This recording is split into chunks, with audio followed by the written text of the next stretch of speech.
Kendrick Lamar, More Than Music, a story you can't miss. They tried to silence him. They said his music was too real, too raw. But what Kendrick Lamar did next, no one saw it coming. From the streets of Compton to the biggest stage in the world, his journey wasn't just about success. It was about survival, purpose, and legacy. He started as a kid with a notebook full of rhymes, growing up in a world that told him he'd never make it out. But he did. And when he did, he didn't just rap. He told the stories no one else dared to. His words shook the industry. The fame came fast. The money, the Grammys, the pressure, it all came at a price. Old friends questioned him. The industry wanted to control him. And for the first time, he doubted himself. Then came the Super Bowl call, the biggest opportunity of his career, millions watching. But this wasn't just a halftime show for Kendrick. This was his chance to make history. The night before the show, he sat alone, staring at his notebook. Was he ready? Would the world even listen? Had he changed too much? Then the lights dimmed. The stadium fell silent. And what happened next? The world wasn't ready for it. Stay until the end. Because this isn't just a story about music. It's about the moment that changed everything. Kendrick Lamar, More Than Music, the spotlight and the silence. A sold-out stadium. The crowd roars. But Kendrick stands still. A single spotlight illuminates him. The noise fades into silence, and the only sound is the slow, rhythmic tapping of his fingers against the mic. His face is unreadable. Is he nervous? Is he reflecting? Is he about to drop the most important words of his career? The crowd is chanting his name, holding signs that say, "Kendrick saved me." A young black boy in the front row, eyes wide, hanging on to every second. This moment isn't just music, it's something more. The streets that built him. Compton, California, late 90s. 10-year-old Kendrick walks through his neighborhood. The sun blazes overhead, casting long shadows against the cracked pavement. A group of teenagers are rapping on the corner, their words sharp and aggressive. Kendrick stops and listens, mesmerized. A liquor store parking lot. Two men are arguing. The tension thickens. A gun is drawn. Kendrick's house. His mother pulls him inside. "You stay inside, boy. Ain't nothing out there for you but trouble." Later that night, Kendrick sits on his bed, clutching a notebook and a pen. He starts writing.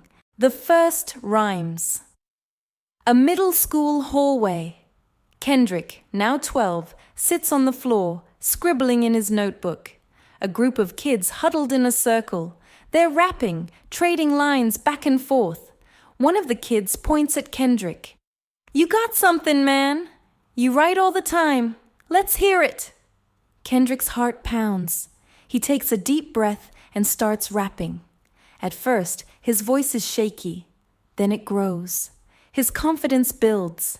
The crowd goes silent. One of the older kids nods, impressed. "Ayo, this boy different." Kendrick walks home, notebook tucked under his arm, a newfound fire in his eyes. The first studio. A tiny, dimly lit home studio in Compton. Kendrick, now 16, stands nervously in front of the mic. The producer, an older guy with a cigarette dangling from his lips. "All right, kid, you got one shot. Let's hear it." The beat drops. Kendrick closes his eyes. And then he snaps into the verse, his flow raw, unpolished, but full of emotion. The producer nods, slowly turning up the volume. This ain't just rap. This is pain.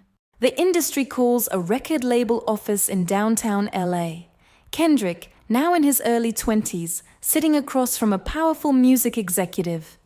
"We can make you a star. We'll give you beats. We'll give you ghostwriters. You just bring the face." Kendrick leans forward. His expression is unreadable. "Nah, I bring my own words." The executive laughs. "You think you can make it without us?" Kendrick stands up. He extends his hand. "Guess we'll find out." He walks out of the office, his phone buzzing. An independent label just offered him a deal. The breakthrough album. A recording studio. Kendrick in the booth. The producer watches, mesmerized. Studio monitors show waveforms bouncing as Kendrick spits his verse for Hipowa. The album release. Crowds packed outside a record store, copies flying off the shelves, a magazine cover. The new voice of hip-hop? Kendrick watching from his small apartment, shaking his head, whispering to himself. It's just the beginning. Fame and pressure. Kendrick touring, but also feeling the weight of fame. His phone blowing up with old friends asking for money. A hotel room. He sits alone, staring at his notebook. His mother's text. Stay true. Kendrick nods to himself. He gets back to writing. The first Grammy moment. The Grammy stage. His name is called. Applause.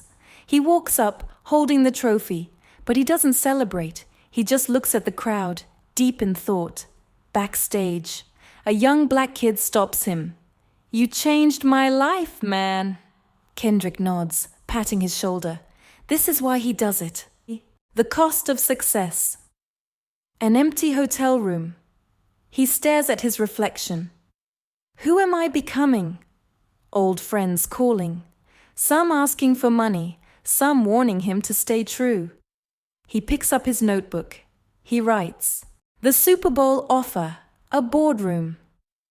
The Super Bowl, it's yours if you want it. Kendrick looks out the window. The biggest stage in the world. He remembers himself as a kid, watching the Super Bowl, dreaming. He turns back, nodding. I'm in. The preparation begins. Kendrick sits in a dark recording studio, staring at the glowing control panel. His fingers tap against the desk rhythmically. The air is tense. A producer walks in and hands him a schedule. The Super Bowl is in 6 weeks. Every detail has to be perfect. Kendrick nods, but doesn't respond. His eyes are locked on a notebook in front of him. The pages are filled with unfinished lyrics, sketches of stage setups, messages to himself. He flips to a blank page and writes 2 words, Make history. The weight of expectation. The rehearsal space is massive. Kendrick stands in the center, surrounded by dancers, lighting technicians, and stage designers. Everyone is waiting for his direction. A deep breath. Then, he signals the music to start. The beat of All Right echoes through the room. He starts rapping, but something feels off.